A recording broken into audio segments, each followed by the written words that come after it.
This week, how to navigate negative friends and family who see your RV adventures as nothing more than a poor life choice. Plus, you join the discussion as we highlight a few comments from our recent WWE SmackDown of motorhomes versus towables. This is RV Miles. RV Miles is sponsored by LL Bean, dedicated to helping you experience all the benefits of time outside and stay more comfortable while you're out there. From soft and breathable activewear designed to do it all, to just right layers perfect for changing weather, to sun-smart clothing that blocks the sun's harmful rays, every LL Bean product is made with comfortable time outside in mind. Visit llbean.com to shop now. LL Bean. Be an outsider.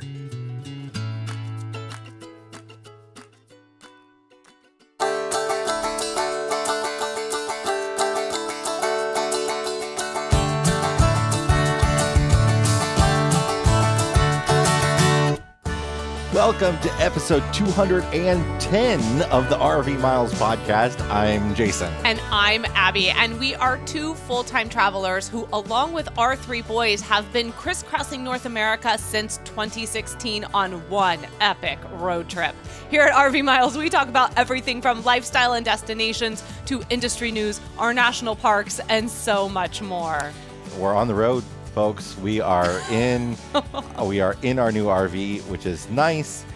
Very, very nice. We've only been 4 or 5 nights in it. Oh, at something this point. like that. Something Who like knows? that. I've lost track at this point. But we are recording inside of it for the very, very first time. So if you're watching this on YouTube, you are getting a view of my coffee bar. And if you're not watching on YouTube, that's wonderful. We're glad you're here. Imagine the coffee bar of your dreams. We're in the Kansas City area. We're about to... I don't even know how to describe what we're about to do. We're about to hightail it to Colorado, to the western side of Colorado, very, very quickly. We are coming up, however, between when this episode comes out and the next one, we will have celebrated your birthday, Jack's birthday, and our 5-year nomadiversary. Yes. Our 5th year on the road. It's amazing how quickly all three of those things, weren't they just here the other day? Didn't I just have a birthday? I don't know how I've gone around the sun already again. But yeah, we have a really big week coming up, and it's exciting because we're going to actually celebrate all three of those. I think we'll be in the Colorado Springs area. But before all of that can happen, we have to do an awful lot of driving. We do. It'll be fun, though. I mean, other than the trek, well, we love you, Kansas, but the drive across you on the interstate is something else. It's long. Although I will say we did have one time. Do you remember when we had the bus and we were driving through Kansas and we hit all that fog and we could hardly see in front of us? I mean, we couldn't actually see in front of us. I ended up driving the minivan. You were driving the bus.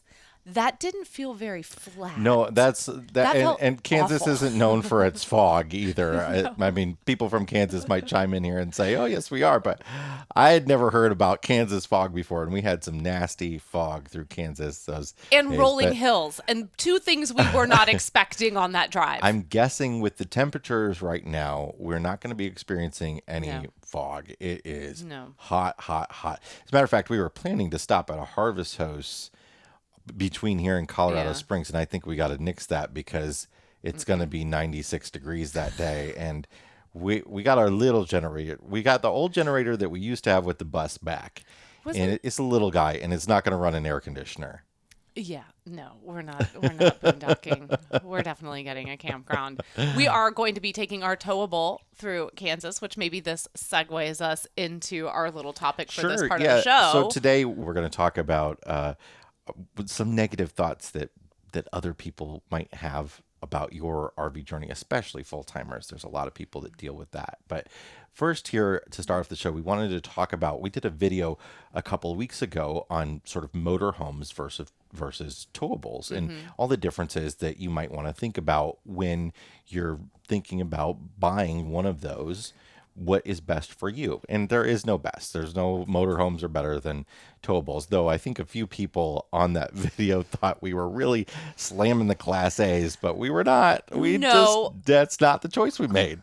Well, no, they didn't feel that we were very credible because we owned a school bus. Well, so that's part of it too. Yeah, they really didn't feel like we had a whole lot of ground to stand on. But what we did get out of that was, again, like we had said in the video, we couldn't cover everything. We knew we would probably miss some points because, we didn't want to keep people for 20 minutes. So there were a couple of comments that came out of it, a lot of comments actually that were really, really interesting to read and read about why people picked what they picked. Like if you're in a place where you're still trying to decide where you want to go, it's so great to hear what others had to say. And everyone had really varying reasons for why they went with a fifth wheel or why they went with the Class A or even why, they're doing a truck camper.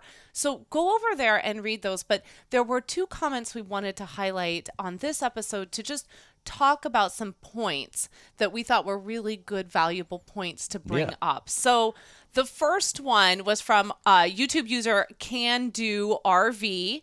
And he did say you missed two major points. The first one being security.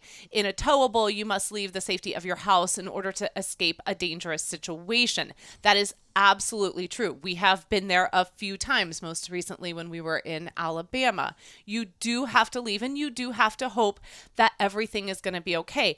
I think he's talking he or she is talking specifically about, maybe a person that you're scared about, but our situation in Alabama was a weather situation. Yeah. And that's a similar thing. Absolutely. And I would say in that situation, I don't know that I would have advised driving your Class A out to go somewhere else. Yeah. Like at that point, it's a hotel, no matter what you're in. Now, yes, of course, you could you go out for the day and you could leave your home and something could happen to it. Absolutely. So, go ahead, take that point. It's a really valid one. The second point he brought up was if you break down on the road in a towable, you are stuck there. I think this is a very important point, and I'm glad that he brought this up. You have no other option other than to wait for a tow and maybe two tows, as a lot of roadside service plans will only cover your tow vehicle, not your trailer as well. In a motorhome, you have a towed, you can unhook and go for help. Even if you don't have a towed, you can wait for a tow and won't leave anything behind. I will say that if the truck was to break down, that would be rough. Yeah. That would be really, really rough. Having been in a bus conversion, I'll stop calling it a Class A because it really ruffles feathers. Having been in a bus conversion and having been there when the bus breaks down, it's not like you just hop in the car and leave. Somebody has to stay. You have to stay. You can't just leave it on the side of the road. Now, you can get in your tow vehicle and maybe, one of us and the kids can go and find what is needed or get the part or whatever. Which we've done. Yes, we have. So camp on the shoulder of the road while Daddy go gets the part. I hope that, either situation is never ideal. It's not ideal to break down on the side of the road no matter what you are in. But it's a very good point to think about. Like with having two engines to service comes having two engines that drive. Yeah. You want to grab this next one? Sure. Jack Tyler says, I thought one point you could have mentioned in the 90% of RVs are towable category is that a smaller towable is the way most folks choose their first experiment with the RV life. Jumping up into a motorhome with the size and the cost, etc., to decide if life on the road is what you want to do is probably not the better option. Very true, especially if you're like going to be spending a lot of money. A lot of people buy their starter RV, just like you might buy a starter home, their starter RV that they try out, and they know one day they want to spend a lot of money on a nice one, but they're going to start and make sure that they like this. They might start with a pop-up. They might start with a small travel trailer, but that's absolutely true. Yes. If going RV would have us believe anything, though, is that most people, when they buy their first RV, are moving into a Class A. I would say the only reason why I could see a Class A being, or a motorhome being a first-time purchase is if you don't have the tow vehicle for the towable, for the trailer, and you don't want to make that investment into a new truck, or you are a family, a larger family, and you want to have that space to move around as you're driving. I mean, a lot of comments were, especially for the Class A folks, were from families who were saying, it's really convenient for us to be able to help people go to the bathroom or get a snack, because we're all there in the Class A. I do want to add though, I think a lot of people have a lot of misinformation, and this is part of why we did this video about some of the differences because a lot of people would say things like, well, but with the motorhome you have a generator. But with the motorhome you have leveling, and things that exist with trailers. And there are honestly a lot fewer differences between a motorhome and a trailer than I think people think there are. Yeah, and I will say having the convenience of being able to get up and use the restroom when you're in a Class A was great, because Henry is notorious for being fine as we go past a rest area after I've done a check-in with everyone, and we zip on past the rest area, and then like 2 minutes later he is squirming in his seat and he's doing the car seat dance. And it's like, well, you remember that rest area back there? Well, no, there's not another one for like 30 miles. So, in those moments, have been times when I've thought, man, I wish I could just pick him up and safely walk him back, have him do his thing, get him back into his seat. Like what we would do in the bus usually would be we would pull over and he would use the bathroom. Yeah. But you could pull over anywhere. Yeah, that's the thing. You could stop anywhere. Yeah. I mean, if you stop on the side of the road with your towable, you're watering the grass. Well, in a lot of towables you can do it, but ours you have to put the slide out, and yeah. that's both that's of true. ours. You have to put the slide out. I can only speak from our experience, and our experience when we pull over is someone's watering the grass. Henry has watered some grass in the past. That is absolutely true. You're welcome, Iowa. All right, it's time to move on. We want to mention real quick that you can join us for something that's been going on for a few years now called Full-Time Freedom Week, which is sort of a digital seminar for people who are planning to go full-time or newly full-time. The name says it all. Yeah, yes. It's September 20th to 24th. It's free the week of, but there are options that you can purchase the material to watch after the event. A 30-day pass is on sale now for $19, marked down from $29, and a lifetime pass is on sale for $79, down from $99. But again, you can just watch it for free if you're available that whole week, because it's all day long. Yes. That whole week. You can find the link to get the discount and sign up at rvmiles.com/FTFW. Yeah, and we should mention too that we're speaking and we're doing a seminar on national parks as full-timers and how you navigate national parks, camping, visiting, all the different passes. But there's also a host of really fantastic people who are speaking. Our friends Heath and Alyssa from the RV Entrepreneur are going to be speaking. Our friend Damien from Rootless Living will be there. You, Me, and the RV is going to be speaking as well. There's a ton of information to be had. So if this is something that you've been thinking about, something you're planning on wanting to do in the future is to go full time, I would absolutely recommend that you do this. It's not just geared to couples or individuals or families. It really is inclusive for anyone and everyone who is interested in the full-time lifestyle. All right, we're going to turn the air conditioning back on for about 10 minutes, and then we're going to be back, and we're going to talk about grumpy family members and friends in the RV lifestyle. We'll be right back. Find your next camping adventure with the Spot2Nite app. Spot2Nite offers real-time visibility across numerous campgrounds available for immediate booking. Easy to use and free to download, with Spot2Nite, you can build a traveling profile, share parks with friends via messaging, and mark your favorite campgrounds. Travelers can search for specific parks that meet their exact needs for tonight and beyond. No more blind searches in hopes of finding an available spot. Simply look, book, and go. Campground owners, download the Spot2Nite app and see how your park can join a vastly expanding network. For more information, visit spot2nite.com or simply download the app in the Apple or Google Play stores. Look, book, and go with Spot2Nite. Electrical surge protection is one of the cheapest insurance policies you can provide for your RV, and the Power Watchdog Smart Surge Protector, made by Hughes Autoformers, beats the competition with field replaceable surge modules. With other brands, when the surge protector takes a large surge or a spike, you have to throw it away.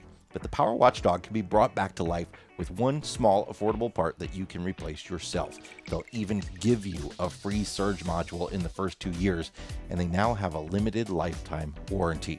Use the coupon code RVMiles, all one word, for 10% off your order at HughesAutoformers.com. That's RV Miles for 10% off at HUGHES Autoformers.com. All right, we've every year that we've been on the road, we have heard from lots of people that have had issues with family members in choosing to go full time, especially with children. That's a big one.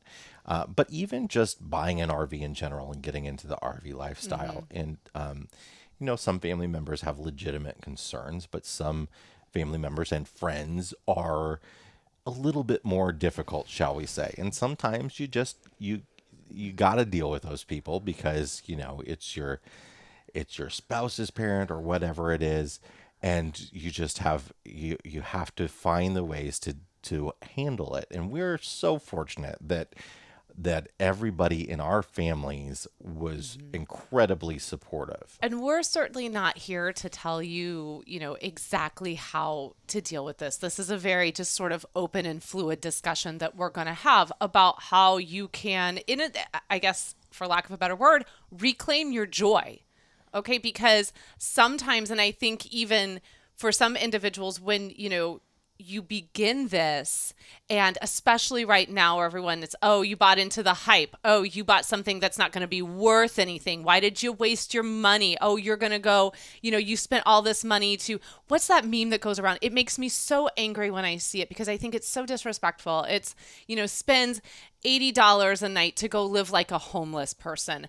A, so disrespectful to homeless people. Like, don't do that to them. And then B, don't do that to someone because they've found something that they find joy in. That meme just on so many levels makes me so angry. Yeah. One thing you have to remember, though, is that people react in ways that are, they're not the right way to react, but they're coming from feelings that person has. Like maybe that family member is upset because they feel like they're going to lose you, like you're not going to be around anymore, or their grandkids are not going to be around anymore. Okay, so let's start this then, because you've moved into a full-time realm. Yeah. So let's start there. So you have decided to go full-time, and you want to share this information with the important people in your life, and you're starting to feel a lot of negative pushback. I cannot speak to the kind of negative pushback that is very, very extreme. I think that we can't give advice in that particular realm where you've got family members threatening to take action against you that can be really detrimental. That's a whole other ball of wax. But if we can just talk in the realm of just just really negative. So you've shared with them that you're going full time. Nobody is excited for you. What are you going to do about this? How are you going to do this? How are you going to do that? How will the kids be socialized? How will the kids thrive? How are you going to handle education, et cetera, et cetera, et cetera? That is so overwhelming to take on when you've already made a decision that fills you with joy, but at the same time also can fill you with a little dread because it's a major life change. So I think, looking at that, how do you take all of that in that you're getting from the people in your life, and how do you filter it out so that you can still go and do something with you by yourself or your partner or your family or your pets that you feel at this moment in time is right for you? Yeah, and I wish I had the answers to that. I can say that there are some things that I could offer as suggestions to help preempt that, to help try to avoid that happening. And one of the and most of those things are things that are probably best to do anyway, like beginning homeschooling before you hit the road. I think it's very much worthwhile to spend at least 6 months homeschooling before you start doing the homeschooling and learning how to be full-time travelers all in one fell swoop is hard. I guess the other Yes. option is that you just stop schooling for several months until you figure your life out on the Yeah, road. I am a big advocate of deschooling. When Yeah. you first get on the road, you need to just shut down for a month or two and just be present in the environment that you're in, get to know the environment you're in, let your kids get to know it, find out what kind of travelers you are going to be, and then slowly begin to bring education back into that, because what you might believe education is going to look like before you get on the road is not what the education is going to look like once you get on the road. It will change, and it will continue to change over time as your kids get older.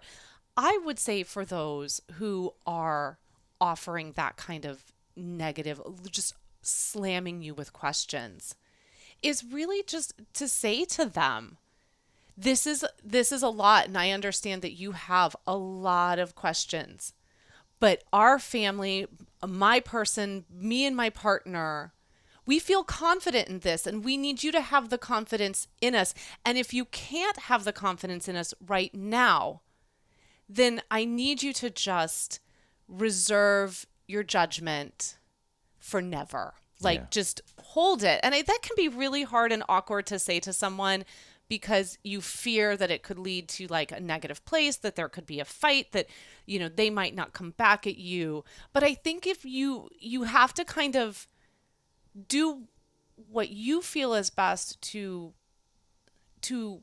calm that person's fears without justifying why you're doing this. You can also, you and your partner, if you're a couple making this Yeah. decision, I think it's really important that you have these conversations and come at it with a united front too. Yeah. Because what can often happen, I think, is that, you know, one person who isn't so comfortable in dealing with their own parents goes to them and is like, well, it's really my wife's idea, and she really Yeah. wants to try it, so we're going to give it a shot. And It's sort of like when someone invites you to go do something, and so this has been going around on TikTok too. When someone invites you to go do something and you say, I need to check with my wife, Yeah.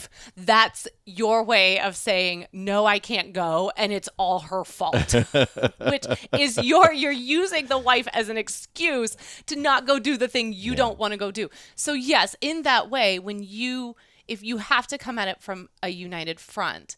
And really, I would say too, if you are concerned that people are going to be negative, that you have a friend or family member that might view this negatively, to really have everything, you don't have to announce it the minute you decide you're going to do it. right. You Take your you time. figure out a plan, and you can even say, look,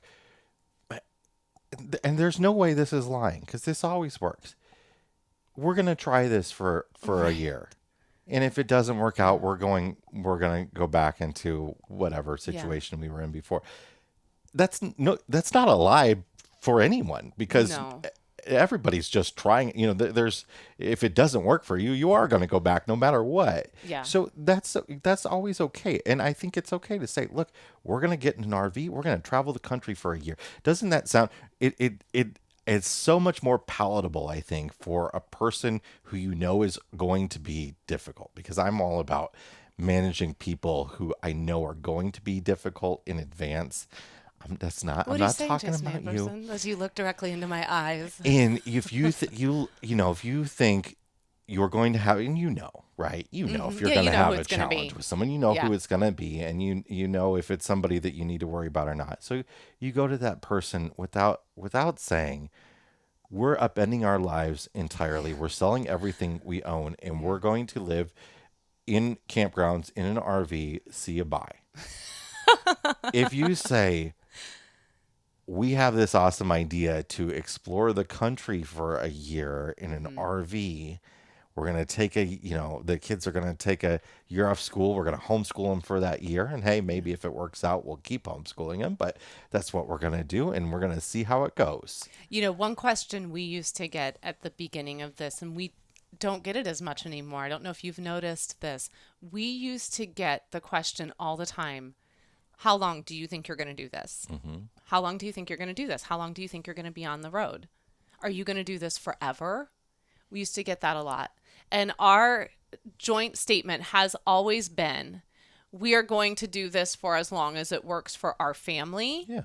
And that this has always been a family decision. This is the same statement we make every single time we are presented with that question. And over time, the questions have stopped. Because every time we're asked that by somebody, be it, someone we know or just even someone that we're fortunate enough to meet out in the community, we always say, this is a family decision.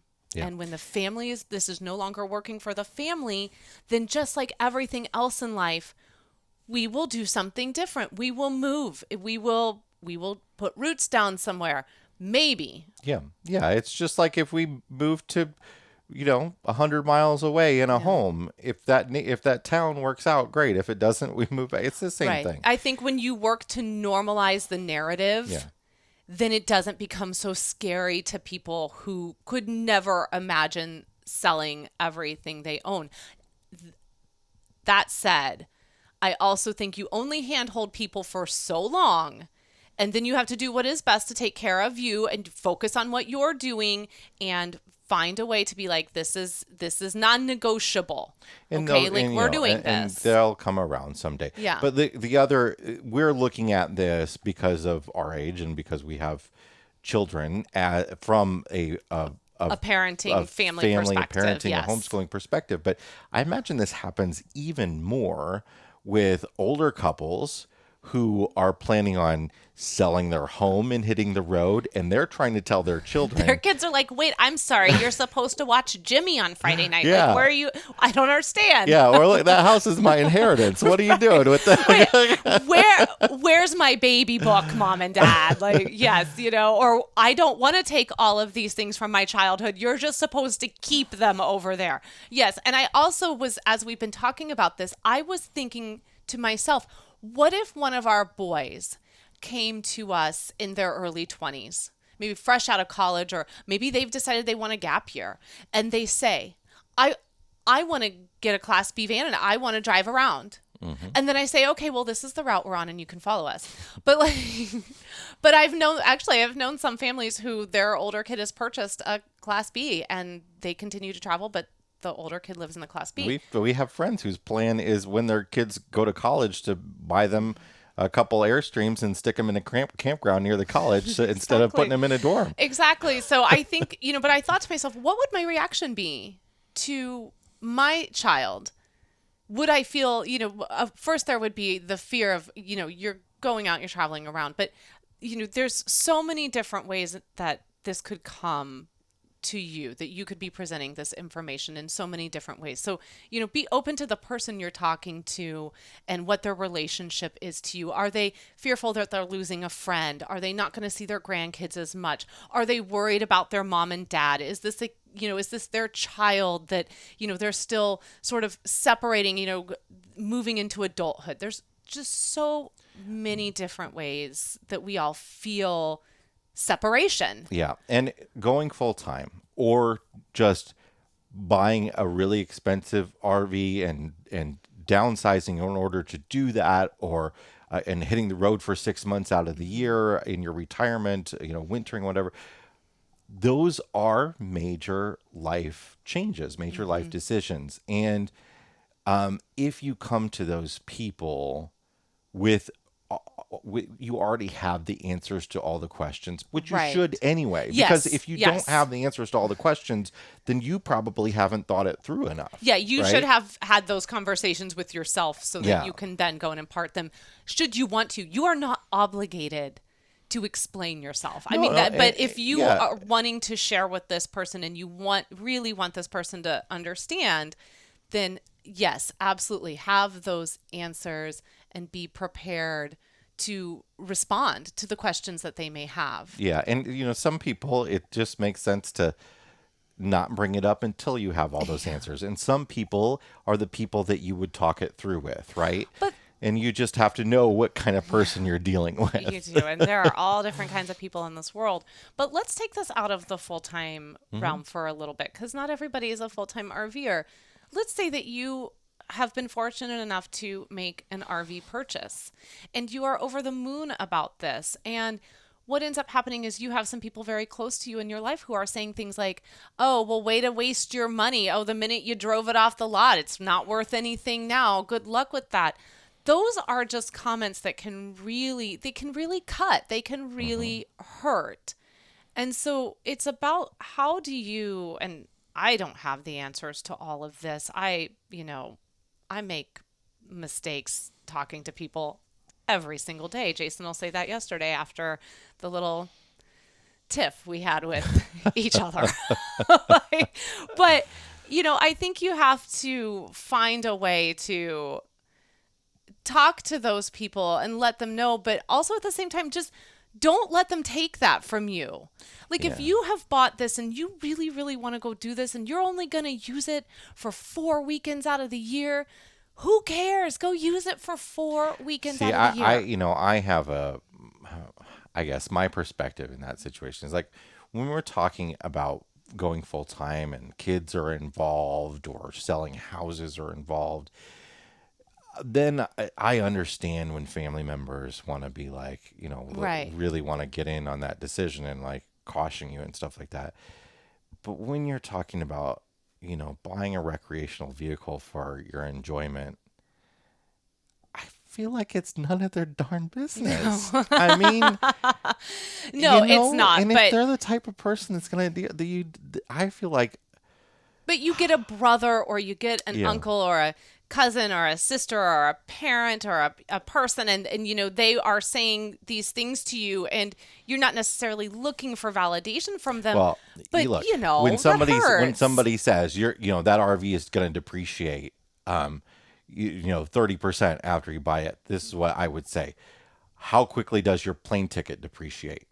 How quickly does your hotel room depreciate? How quickly did that Disney World trip depreciate? The instant it was over, it was gone. Right? And listen, you probably paid more for that week in Disney than I will pay for my my mortgage on this RV all year long. So I think there is probably a different tack to take with that type of person, and you maybe think about whether that person is somebody that you need to be close to on a regular basis or not. Well, I do think that all of these conversations, the reason why we really wanted to talk about this is because one of the things that I thought about, and I would like to also kind of have this move into a little bit of the online sphere when, you are joyful for something as a new RVer. And this is really why I wanted to talk about this today, because, there is this idea that, new RVers right now, I think it must be very hard to navigate being a new RVer in this current climate when we've named you all COVID campers and, newbies or tour-ons or all these awful ways to describe what you have figured out is really enjoyable, what we have all known. Yeah, there's so many people there that think that like all these people, so many RVers, so many seasoned RVers think all these people that are buying these RVs are going to hate it. I'm like, do you hate it? Why do you do it? Right? So I wanted to talk about this because I felt like having that conversation about what it is to deal with this face to face can also be kind of what it's like to deal with this in the online world. And it's worse because people feel the need to say more and loud. They have that shield of the computer screen in front of them just unlocks people's mouths a lot. Yes, it does. And sometimes they need to lock those back up. But, I think that in those spaces as well, you cannot allow people to, and I say it again, steal your joy. I don't know a better way. I'm not really big into a lot of, the buzzwords for, emotional freedom and things that feel very like Oprah's book club to me. No offense to Oprah's book club, but you know what I mean, right? And so, but you have to, if you're going to ask those questions, just know that there are going to be people who are never going to be supportive. And then there will be a collection of people that will be. That is going to happen in your real life, and that is going to happen in your online life as well. But you know what?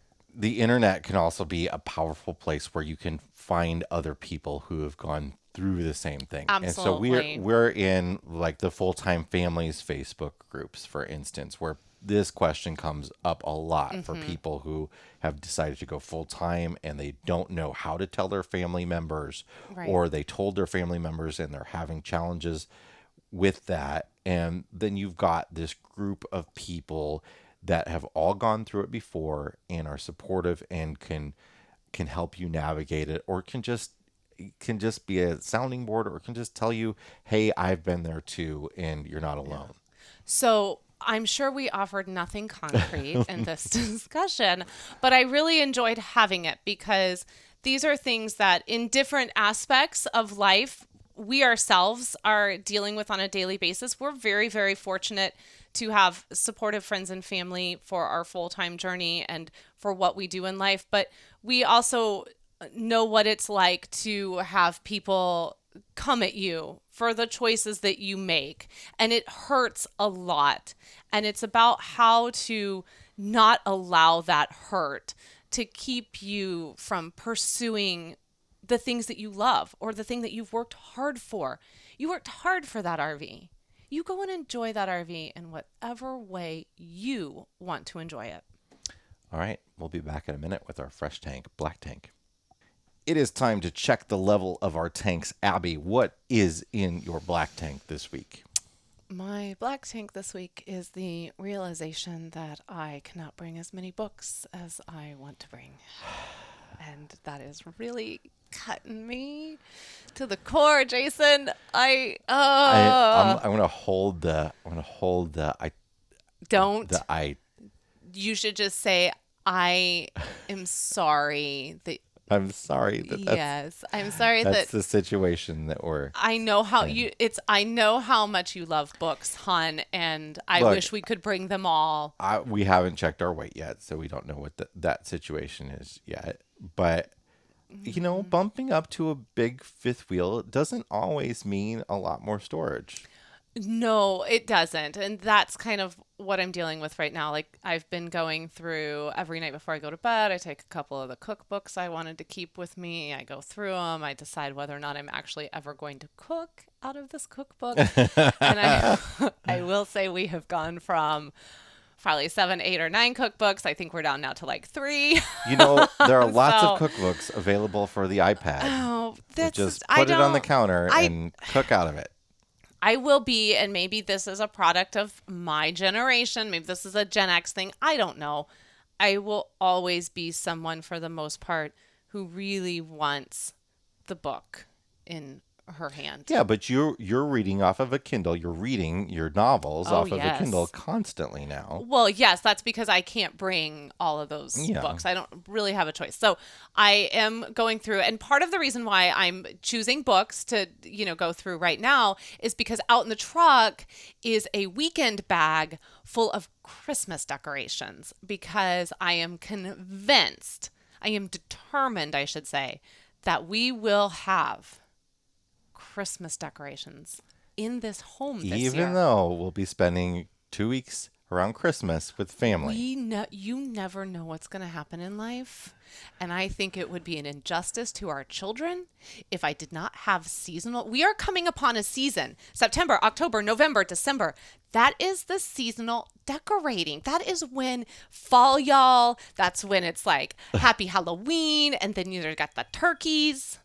I mean, there is so much going on, and Ethan and I just want to this place is going to vomit the holidays. You have been warned. Okay. What is in your fresh tank this week? So my fresh tank is, last night we hosted, for the first time ever, for the first time in almost 5 years, we hosted a family gathering. Yeah, I heard you say that last night, and that's absolutely not true. But it was the first time in a long time, which was a lot of fun. I don't count Buffalo River. You don't count when we actually had people camping with us. We had 4 of your family members camping with us for a week. Jason, first off, it was 4 days. It was a rained. week. It rained the whole time. My parents stayed in their tent most of the time. And then when we were able to cram everyone into the bus, it was hot. There wasn't enough space for people to sit. And I'm talking about being able to welcome people into my home and for everyone to have a place to sit, for it not to be boiling, to have counter space enough to set out food, like to actually host. We entertained. We had space for entertaining. The thing we always make fun of when we watch Go RVing or even when we watch House Hunters, like, what do you need that space for entertaining for? You're never going to entertain. And look, we did it. We entertained, and I will eat all those words. It was fantastic. Now, did anyone stay the night? No, we didn't have guests. Nobody stayed the night. Nobody wants to sleep out there. No, but we entertained, and it was awesome. And it gets my fresh tank. All right. All right, Jay, what is in your black tank? So we have had the Rhino sewer hoses for years. I love them. They're great. I've never had an issue with one leaking or anything like that. In fact, I've stepped on one and crushed it, and it's still been good. But when we sold our trailer, we left the sewer hoses with that for that couple that bought the trailer, which I don't know. If I bought a trailer, I'd probably throw the sewer hoses away and get some new ones. Moving on. But I gave them to them anyway. And I bought a new 15-foot Rhino sewer hose. And the problem is that the clear elbow, because normally before I had a clear elbow that I attached, and it's the thing that you can, see the waste coming out. I think it is useful to be able to see, once you flushed out the tank, that is the water running clear and all that sort of stuff. Yeah, we've had this conversation. So the clear elbow on this 15-foot sewer hose is not removable. It's attached to it. The threads you can detach. So the elbow's done in a way so it still does fit like in a bumper if you've got a slide-in bumper, or we've got a tube underneath the RV under the Sabre that we can slide ours into.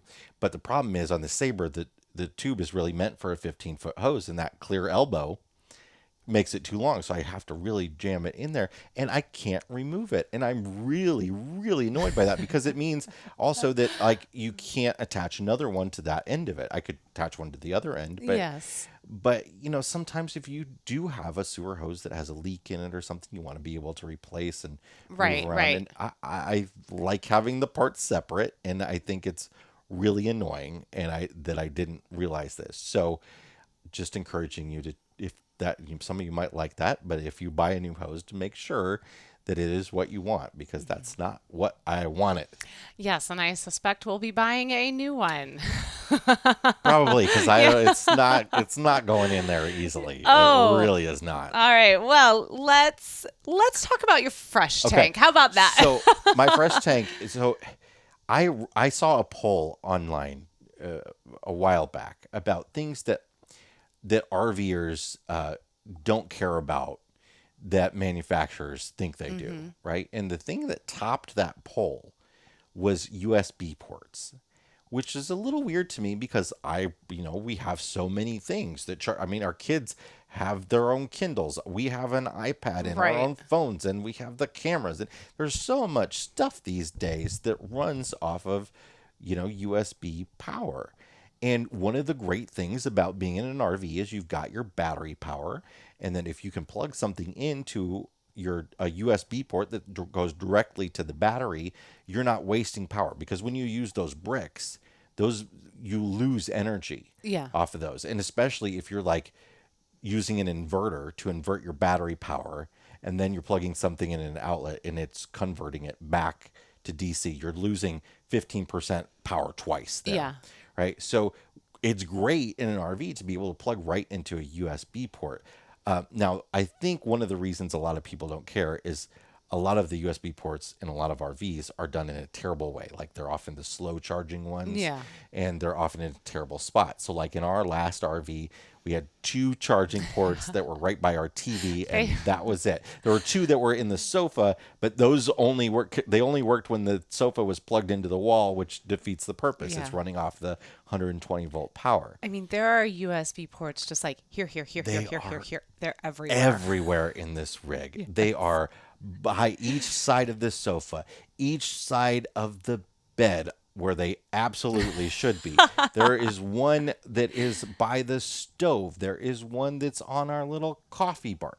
They're up in the kids' room. They are everywhere, and I love it because we can charge our phones wherever we want to charge our phones. We can plug the computers directly into the wall and we don't have to be using an inverter. We don't have to be using a generator. We just plug right in and we're good to go. In a world where Jason Epperson being disconnected for even an hour makes him break out in hives, he has found a home that can always ensure that he is the first one to see that comment, the first one to get that piece of news, the first one to see that email, and I love it. They're the fast charging type too, I know. Which makes all the difference. You can't look at all USB ports as the same, because some of them charge, like the ones in our old RV, charged slower than the battery usage of using it. So they didn't actually charge, right? If you were plugged in using the device, it would die on you. The device would still die on you. You'd be like, I don't understand what's happening here. And we tried to plug our computers into that. Oh, man, that was a And joke. it would have taken like 3 days to charge a computer if we wanted to. Yeah,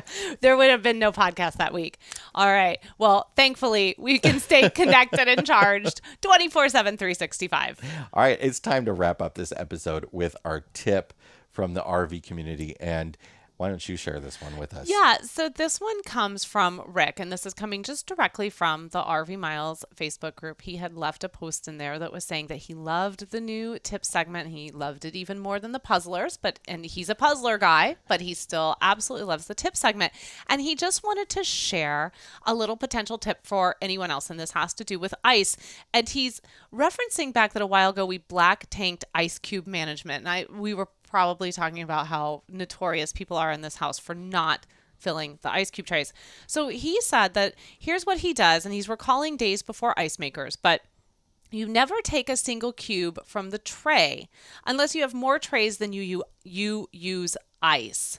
So what they do is they empty a whole tray into a bag or a bin, and then they refill the tray. And so this way you won't run out and you just get a cube or two out of the bag. It's quick and easy. The kids know, don't use the ice tray, use the ice that's in the bag. So you need 4 or 5 cubes for your glass of water. Or my wine spritzer. Or your wine spritzer. Yes. So instead of pulling them out of a tray, yes, you dump that whole tray into a bag or a bin, and then you take what you need, and then you always have a bin filling up.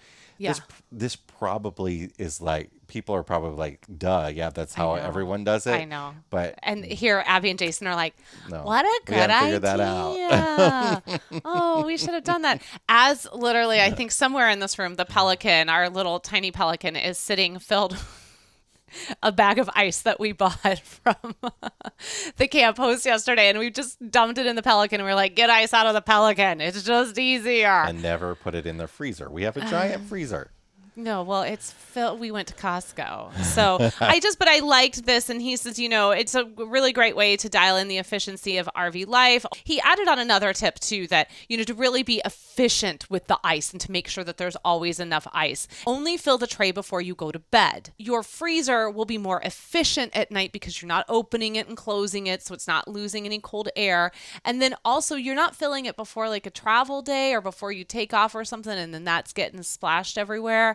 So I just, it's so simple to be talking about ice, but like right now as we are sitting here sweating in this RV because the high today was like 99 and we wanted to film inside, I'm just thinking to myself, boy, I wish I had done this and had a backup bag of ice in there, because I'd probably just dump it all over myself. Maybe it's time for an ice maker. People love their ice makers. We've gone 5 years without one, and it's been fine. We're not like huge ice people, though. No, we're not huge ice people. We tend to just drink right from the can. But I think I'm going to take Rick's suggestion first before buying an ice maker that's going to take up counter space, right? All right. That's it for this week's episode of the RV Miles podcast. Yes, it is. And before we run off, we want to invite you to join us on our 2 other podcasts. Did you know that we do 3 podcasts every single week? We have the Most weeks. We do 3 podcasts, and we do try to do them on a weekly basis, but sometimes life gets in the way. But we do them. And so we have the America's National Parks podcast, and we have the See America podcast. podcast. And these are really short, digestible podcasts that run somewhere from 10 to 15 minutes each. So if you haven't had a chance to go over there and take a listen, we would absolutely love to welcome you to that community over there. I want to say that by the time we come back for this next episode, we will be over 1,000 reviews on Apple Podcast. We are only 4 reviews away right now from 1,000 as we are recording this. So if you are listening, you could be our 1,000th reviewer, and that would be amazing. So please head over to Apple Podcasts and leave RV Miles a 5-star review. Even my watch is excited for it. That will get us in front of a whole new group of listeners. We cannot thank you enough. I will put a link to that directly at rvmiles.com/210, or you can find it in the description on YouTube. And of course, anything that we talked about today, including the deals from some of our great sponsors, rvmiles.com/210. And finally, shop on Amazon.